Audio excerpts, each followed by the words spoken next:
vejam o vídeo, voltem no slide, se tiver dúvida, fala pra gente, professor, ó, estou com uma dúvida no slide tal, do PDF, tá certo? Ou do vídeo gravado, que a gente volta, olha, esclarece, eventualmente grava um vídeo pequeno, como eu falei para vocês.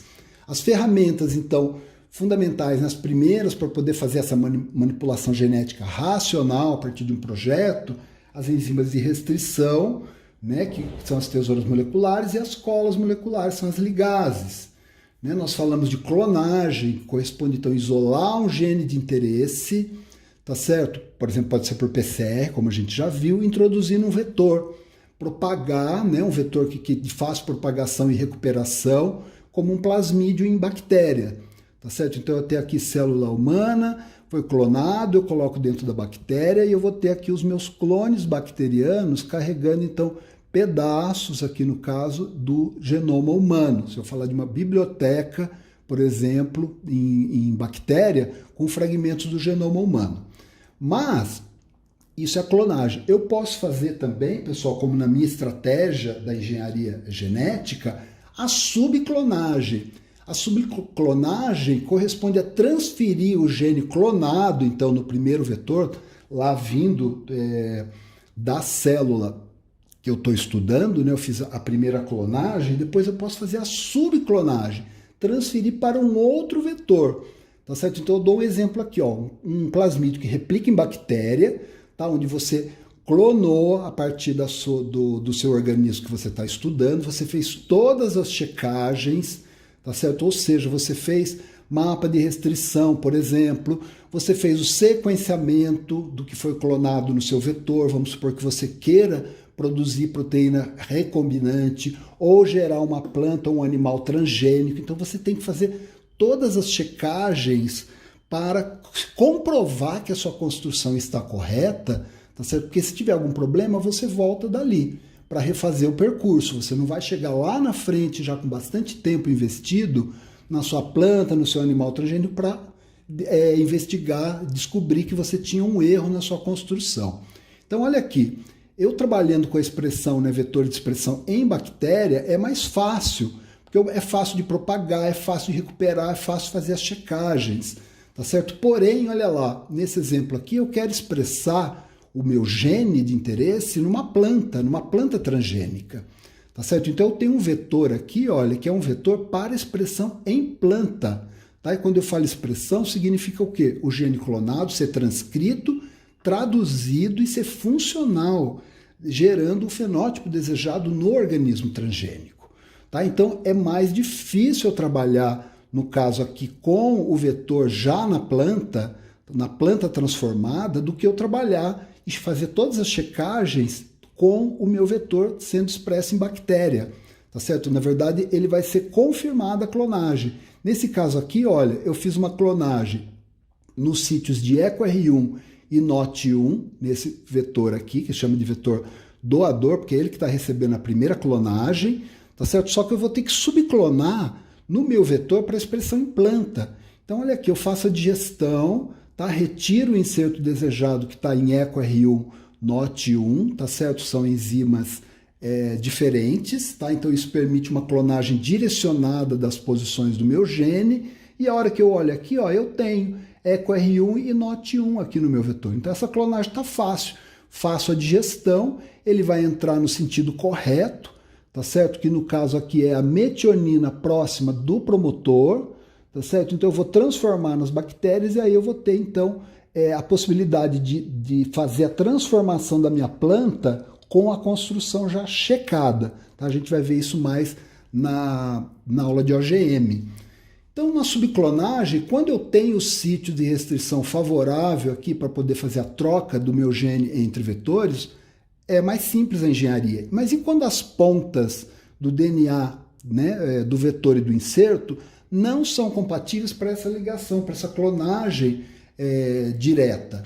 Tá? Então, o que eu faço, gente? Eu posso realizar no laboratório, tem as tecnologias com as enzimas, para fazer o reparo de pontas, tá certo? Então, desculpa, meninas, olha lá. Quando o cabelo está cheio de ponta, faz o quê? Faz o reparo de pontas.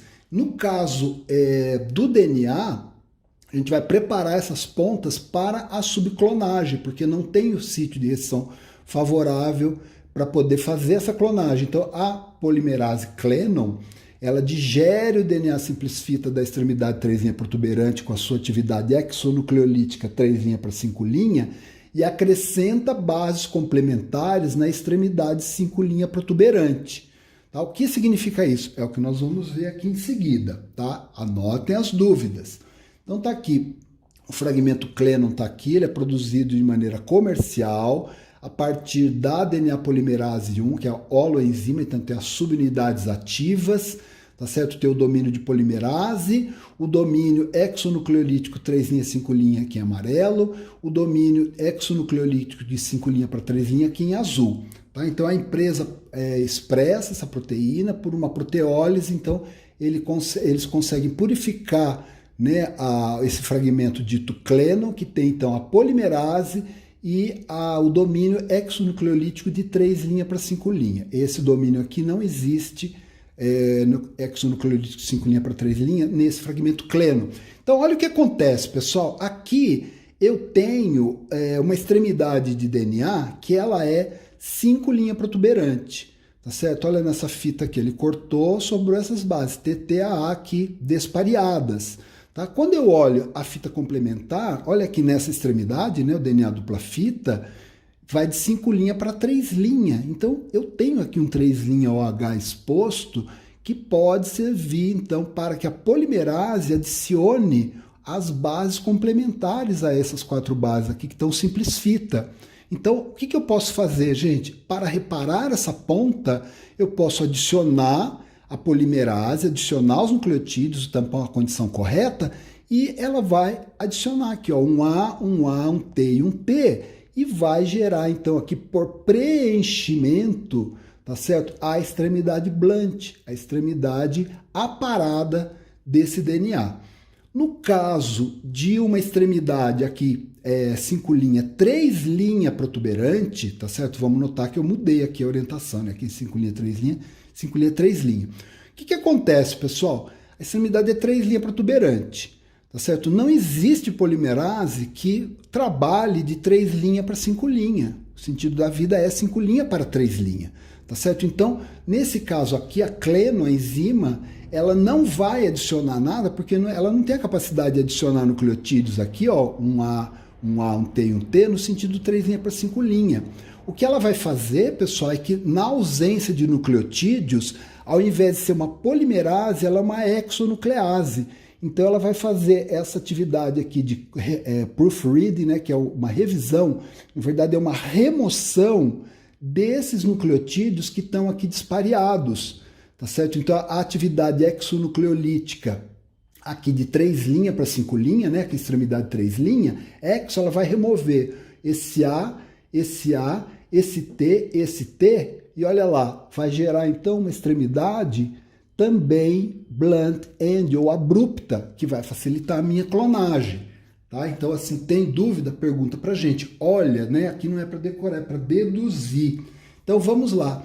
Na nossa engenharia, aqui, olha, eu clonei o meu fragmento de interesse, o meu gene de interesse, então, num vetor que replica em bactéria, facilitou a clonagem, facilitou a checagem dessa clonagem, que está tudo correto, a minha ORF está correta, eu sequenciei, tá certo? E aí o que eu faço, gente? Eu posso remover, então, desse primeiro vetor com a digestão PST, tá certo? Só que olha aqui, no meu vetor, para expressar no organismo transgênico, eu não tenho sítio de PST aqui no polylinker. Na verdade, eu tenho poucas opções de clonagem direta. Tá certo? O que eu posso fazer então, pessoal? Eu posso fazer o reparo das pontas. Tá certo? Eu vou tornar as extremidades do meu inserto abruptos ou blunt end e também digerir aqui no caso o meu vetor, ele vai linearizar com EcoR1, tá? Uma enzima que está no polylinker reconhecida só uma vez, linearizou e eu fiz o tratamento então para tornar blunt end o inserto e o meu vetor. Tá? E aí eu faço uma ligação por blunt end e aí eu consigo então a minha clonagem do meu gene de interesse, na verdade a subclonagem. Né? A clonagem foi feita aqui inicialmente, agora eu estou subclonando do vetor de bactéria para o vetor, por exemplo, em planta. E eu obtenho aqui a minha construção desejada, tá certo? Fazendo esse reparo de pontas. Tá? Então aqui para mostrar mais em detalhe como isso acontece, olha lá, um fragmento onde eu digeri com 2 enzimas, tá certo? Que gerou desse lado uma extremidade 3 linha protuberante e desse lado uma extremidade 5 linha protuberante. E agora eu quero aparar essas pontas para poder fazer a minha clonagem, fazer o reparo de pontas. Então, o que eu vou utilizar? Vou utilizar a minha enzima Clenon com as suas 2 características. Então, desse lado aqui, olha, ela vai preencher, porque eu tenho aqui, ó, de 5 linha para 3 linha, a possibilidade de utilizar como molde esses nucleotídeos que estão simples fita aqui, adiciono os nucleotídeos livres, a polimerase, ela vai preencher esse lado aqui.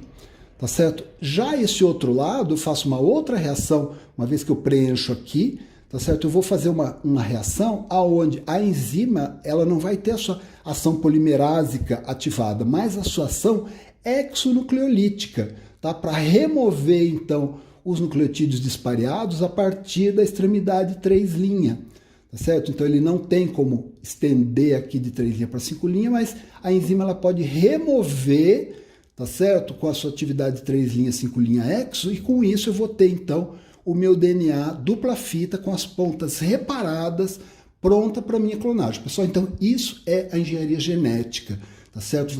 Essa manipulação na escala molecular.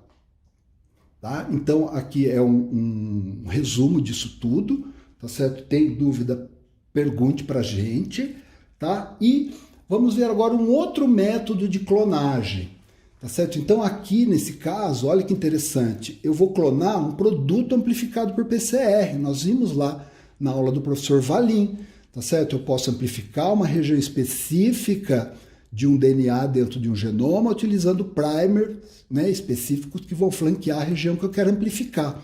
Só que olha que interessante, pessoal, quando eu faço uma reação de PCR, a TAC polimerase, ela, em geral, né, adiciona um A dispareado aqui, olha, na extremidade 3 linha do produto amplificado, tá certo? Então, o que acontece? Tem empresas, por exemplo, aqui que na verdade produzem, né, e vendem esse vetor PGEN. Esse vetor ele já vem linearizado e ele vem aqui na extremidade com um T, tá certo? Livre, que é capaz de parear com esse A livre do inserto produzido pela reação de PCR, tá certo? Então, com isso, olha lá, a partir de pareamento apenas de uma base, eu tenho uma maior estabilidade para que a minha ligase promova a ligação do meu inserto no vetor. Detalhe, pessoal, sem que eu precise adicionar um adaptador, por exemplo, aqui no seu inserto, ou seja, de uma maneira facilitada para as etapas downstream que vem depois da minha clonagem.